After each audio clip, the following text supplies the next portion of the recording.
যোৱাকালি আবেলি সময়ত এবাৰ বাহিৰলৈ ওলাই আহিছিলোঁ। যিহেতু বহাগ বিহু আহিয়ে আছে, তাৰ বাবে ছয়গাঁৱতো এটা বিহু কৰ্মশালা অনুষ্ঠিত হৈছিল আৰু তাৰেই আজি শেষৰ দিনটো চাবলৈ আমিও আহিলোঁ।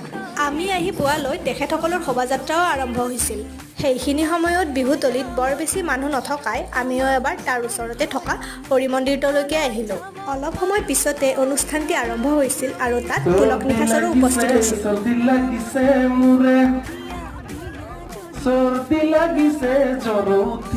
আৰু এতিয়া মুখ্য অনুষ্ঠান আৰম্ভ হৈ গ'ল।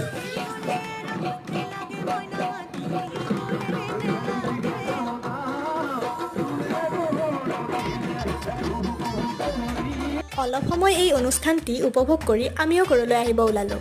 কিন্তু বাহিৰলৈ আহি একো নোখোৱাকেতো যাব নোৱাৰি, তাৰ বাবে এয়া আমি কিবা এটা খাবলৈও ল'লোঁ। পিছে আজিৰ ভিডিঅ'টো ইমানলৈ আছিলে। আকৌ লগ পাম, বাই বাই।